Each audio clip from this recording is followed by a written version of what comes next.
اس کی جڑ اور اس کا چھلکا اور اس کے اندر موجود پانی مقوی باہ کہلاتا ہے۔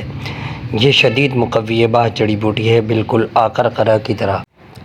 نحمدہ ونصلی ونسلم علی رسولہ الکریم، اما بعد فاعوذ باللہ من الشیطان الرجیم، بسم اللہ الرحمن الرحیم۔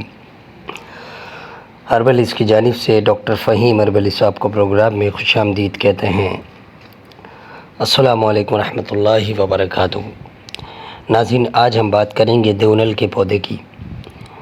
دیونل کی جڑ جو ہے بطور دوا استعمال ہوتی ہے، باقی اس کے پتے وغیرہ کا استعمال بہت کم کیا جاتا ہے، کیونکہ اس کے پتوں میں ایک قسم کی خاص خراش پائی جاتی ہے، جو کہ کھانے میں جیسے کہ گاؤ زبان میں ایک خراش ہوتی ہے، اس سے زیادہ تیز ایک خراش رکھتی ہے، اس لیے اسے اندرونی طور پر استعمال نہیں کیا جاتا، بلکہ پھوڑے پھنسیوں پہ اس کے پتوں کا ضماد کیا جاتا ہے۔ اس کی جڑ اور اس کا چھلکا اور اس کے اندر موجود پانی مقوی باہ کہلاتا ہے۔ یہ شدید مقوی باہ جڑی بوٹی ہے، بالکل آقرقرہ کی طرح۔ ناظرین، اس سے قبل کہ آج کے ٹاپک پر تفصیلی گفتگو کی جائے، میں یہ ضروری سمجھوں گا کہ ڈاکٹر فہیم ہربلز کی طبی خدمات سے آپ کو آگاہ کروں۔ آپ سوراب گوٹ JDC آفس کے سامنے ہربلز کلینک کرتے ہیں، دبئی کویت جدہ میں بھی کلینک کرتے ہیں۔ آپ مارننگ شو کرتے ہیں K21 اور GTV پر۔ آرٹیفیشل انٹیلیجنس کے ذریعے ساری دنیا میں ادویات کی ترسیل کی جاتی ہے۔ یہ تھا مختصر تعارف ڈاکٹر فہیم ہربلز کا۔ مزید رہنمائی کے لیے نیچے دیے گئے نمبر پر رابطہ کر سکتے ہیں۔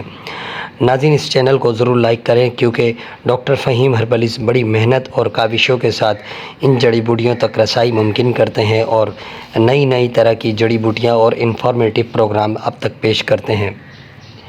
تو آئیے چلتے ہیں ہم دیونل جڑی بوٹی کی طرف۔ اس کی جڑ جالی ہوتی ہے، اس لیے ہر قسم کی گندی رطوبات کو ختم کر دیتی ہے۔ بیرونی رطوبات یعنی کہ خون وغیرہ اور دوسری چیزیں جو بہتی ہیں یا سوزاکی رطوبات ہیں، ان کو جذب کرنے میں بڑی فاسٹ ہے۔ مصفی خون ہے، اس لیے ہر قسم کی گندی رطوبات کو خارج کر کے پاک و صاف کر دیتی ہے۔ جسم کے اندر رسولیاں، گلٹیاں اس کے استعمال سے ختم ہو جاتی ہیں۔ گرم دودھ میں چھوارے کے ساتھ اس کی جڑ کو پینا قوت باہ لاتا ہے، جریان، سرعت اور کمزوری کا خاتمہ کرتا ہے۔ دافع تعفن ہونے کے سبب سے ہر قسم کے بیکٹیریا کو مار دیتی ہے، اس لیے پس سیلز کے لیے بڑی پیاری چیز ہے۔ اس جڑی بوٹی کی جڑ اور ہلدی کو ہمراہ استعمال کرنے سے ہر قسم کے پس سیلز کا آنا ختم ہو جاتا ہے، خون صاف ہو جاتا ہے، منی کا قوام درست ہو جاتا ہے، منی میں جو بیکٹیریا مر جاتے ہیں، سیمن کی جو مقدار ہے جو کم ہو جاتی ہے وہ بھی کافی حد تک بہتر ہو جاتی ہے۔ سفید موسلی کے ساتھ سیمن کی مقدار کو بڑھانے کے لیے اسے بہت زیادہ استعمال کیا جاتا ہے۔ منفذ بلغم ہے، اس لیے بلغم کو سینے سے لزج کر اکھاڑتی ہے، سینے کو پاک صاف کرتی ہے۔ آپ نے سنا دیونل کا تعارف۔